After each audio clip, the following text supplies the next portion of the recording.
Me versus Brock Lesnar is somewhat equivalent to Mayweather and McGregor. I mean, a lot of people would assume that I would lose that fight. I mean, Brock Lesnar is super athletic. He was a Division I national wrestling champion. Yeah, he's older, but he's just a freak. I mean, he's a rare talent. I don't know what the betting odds would be on that one. And so it's like, you know what? Do the impossible. You know, be the David and David and Goliath story. Sure. Just the same way, you know, McGregor dares to compete against Floyd Mayweather. It's like, you know what? If you come up short, at least you have more balls than the average American to even step in there. If you win, just the glory that comes with beating a Floyd Mayweather or beating a Brock Lesnar. Right. You know, it's huge. Not many fighters have to cut down to actually make the 265-pound UFC heavyweight limit, but Brock Lesnar is not like other fighters. This is a different level of athletic beast, folks, so let's take a closer look. This is Legendary Fighters Explain How Scary Brock Lesnar Really Is. And what better way to begin than with a word from the guy who brought Lesnar's legendary title reign to an end, Cain Velasquez. Is he stronger than Bigfoot? He was stronger as far as like in the clinch. He had me up against the fence once, and I'm like, okay, I'm not getting out of this. Like I'm gonna wait to see what he does because I can't move. You know, like I'm stuck out here. Like I'm stuck. I even put my foot between the canvas and the fence. Yeah. Like I shoved my foot in there, like, you know, try to stop this, and no, he lifted my legs up, took me down. But yeah. So he was strong in that sense. And then when I fought Bigfoot, Catch Brock's strength head-on. Frank Mir had the privilege of fighting Lesnar twice, with them taking home one win each, and he joined Paddy Pimblett for a discussion on his fellow former heavyweight champion. Like, because as you say, you're a big man yourself, lad, but he's just next level, isn't he? Like, the size of him was just crazy. Yeah, his from the waist up. I think from the waist down, actually, I got him beat leg-wise, you know what I mean?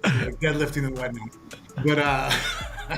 But his back was unreal. I remember even when he was weighing in, I was looking at him. I was like, Jesus, that's a human being. It looked like looking at a steer. You know what I mean? Like you look at a horse and just like the thickness of their muscles. It was just, I was like, I've never seen a human being look like that. Like it was just unreal. In hindsight, setting up Brock Lesnar for a fight with the former champ Frank Mir in only his second ever bout as a professional is one of the craziest decisions in matchmaking history, and it nearly paid off.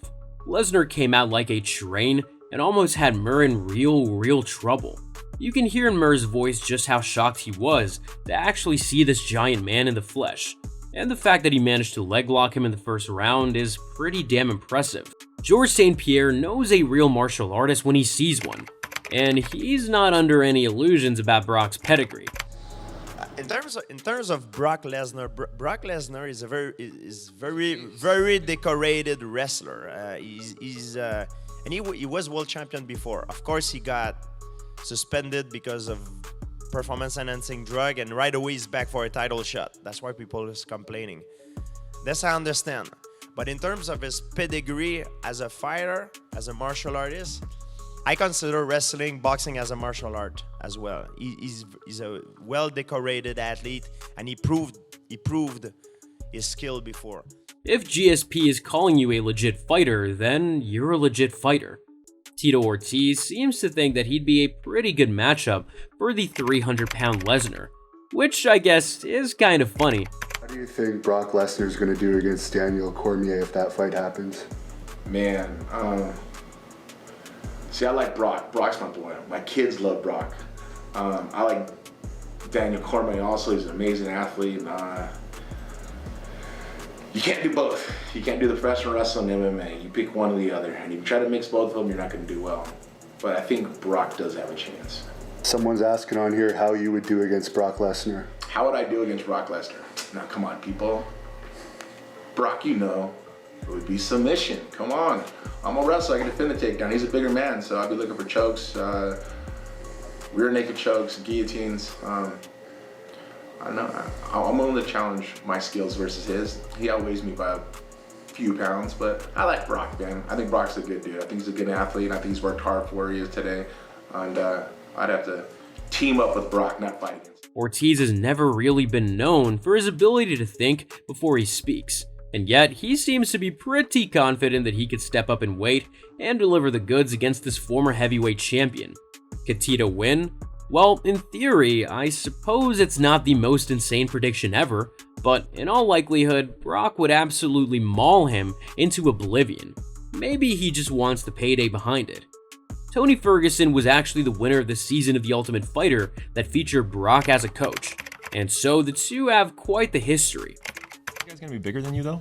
Are you facing bigger guys? I always imagine that my opponent's huge. I'm gonna be real, but I've been dropping people since I was like little, dude. And I'm gonna be real. I told Brock the same thing. I was like, everybody's the same size on the ground. Brock, don't make me ankle pick you. See your world, kid. Coach. He's ferocious. Now for the call of the ceremonial weight for UFC 279. And even though we just said that Tito Ortiz was probably biting off more than he could chew by challenging a fighter like Lesnar to a matchup, Tony is even more guilty of it.